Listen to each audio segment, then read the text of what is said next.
मोदी का सबसे बड़ा फैसला, क्या बंद हो सकती है अमेजोन की दुकान? क्या है नई नेशनल लॉजिस्टिक पॉलिसी जिसके बाद अमेजोन की दुकान भारत में बंद हो सकती है? अब भारत को विश्व गुरु बनने से कोई नहीं रोक सकता है, ऐसा प्लान लेकर आए हैं पीएम मोदी जी। अब मेक इन इंडिया का सपना होगा पूरा, गाँव गाँव तक पहुँचेगा अभियान। आखिर क्या है नई लॉजिस्टिक पॉलिसी जिसके वजह से भारत के पूरे मैन्युफैक्चर सेक्टर की काया पलट होने वाली है? अगर आप नई लॉजिस्टिक पॉलिसी के बारे में जानना चाहते हैं तो बस बने रहिए वीडियो के अंत तक। प्रधानमंत्री नरेंद्र मोदी जी ने अपने जन्मदिन 17 सितंबर को यादगार बनाने के लिए उस दिन नई लॉजिस्टिक पॉलिसी लॉन्च की। उन्होंने कहा, ये भारत विकसित निर्माण की ओर पहला कदम होगा। ये नीति परिवहन क्षेत्र की चुनौती का अंत करने वाली है। थोड़ा सा समय दीजिए दोस्तों, हम आपको लॉजिस्टिक पॉलिसी का मतलब समझाते हैं। आप समझ जाएंगे कि कितना आम फैसला लिया है मोदी जी यहाँ पर। लॉजिस्टिक का मतलब सरल भाषा में कहे तो माल ढुलाई होता है। भारत के गाँव देहातों और दूर दराज इलाकों में जरूरत की सभी चीजें उपलब्ध नहीं हो पाती है, इसलिए खाने पीने का सामान से लेकर फ्यूल और फैक्ट्रीज का कच्चा माल तक सभी को एक जगह से दूसरे जगह ले जाना पड़ता है। कई बार तो माल को एक जगह से दूसरे जगह ले जाने के लिए मीलों का सफर तय करना पड़ता है और इस पूरी प्रोसेस में लंबा चौड़ा नेटवर्क लगातार एक्टिव रहता है, जो कि माल को मतलब सामान को सही जगह सही समय पर मंजिल तक पहुंचाता है। और इस पूरी प्रक्रिया को माल ढुलाई या फिर कहे तो लॉजिस्टिक कहा जाता है। जब दूरी लंबी होती है, जैसे कि विदेश से आने वाले माल को ट्रांसपोर्ट करना होता है, पहले माल को वहां से लाना होता है,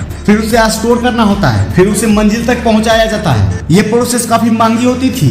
अब तक सबसे ज्यादा फ्यूल महंगा पड़ता था, क्योंकि जब सामान को सड़क के माध्यम से ट्रांसपोर्ट किया जाता है तो फ्यूल और टाइम दोनों ज्यादा लगते हैं। इसके अलावा टैक्स भी इस प्रोसेस को काफी महंगा बना देते थे, जबकि डेवलप्ड कंट्री में लॉजिस्टिक की एडवांस टेक्नोलॉजी की वजह से इसकी कॉस्ट काफी कम हो जाती है। भारत लॉजिस्टिक पर अपने कुल जीडीपी का 14 से 16% तक खर्च करता है। सोचिए, पैसा जितना कमाता है भारत, उसका 14 से 16% वो सड़क पर ही खर्च कर देता है। वहीं अमेरिका, दक्षिण कोरिया, सिंगापुर और कुछ यूरोपियन देश में जीडीपी के लॉजिस्टिक में 9% से भी कम खर्च होती है। बहुत बड़ा डिफरेंस है दोस्तों, कहाँ 16%, कहाँ 9%। लेकिन अब सरकार नई लॉजिस्टिक नीति के साथ इस अंतर को कम करने की कोशिश में है। इस नीति का उद्देश्य वर्ष 2030 तक में लगभग 8% तक की कमी लाना है और दशक के अंत तक टॉप 25 देशों में शामिल होना है। वैसे पिछली बार जाली लिस्ट में भारत 44 नंबर पर है। बात को जरा समझिए दोस्तों, आपको कहां से फायदा होगा? आपको बस्ता से देसी मुर्गा या फिर उसे पैक करके उसको मुंबई पहुंचाना है तो वहां माल ढुलाई आसान होगा। रेल की जगह, सड़क की जगह हवाई माध्यम से अगर आपका माल पहुंचाया गया जल्दी और सस्ते दामों पर, तो जरा सोचिए क्या होगा। हमने एक एग्जाम्पल दिया है, हो सकता है मुंबई में कुछ और बनता हो, यह भी हो सकता है बेंगलुरु में कुछ और बनता हो। कहने का मतलब इंडिया में जो है ग्लोबल विलेज बन जाएगी। और जब ये ऐसा हो जाएगा तो दोस्तों मान के चलिए,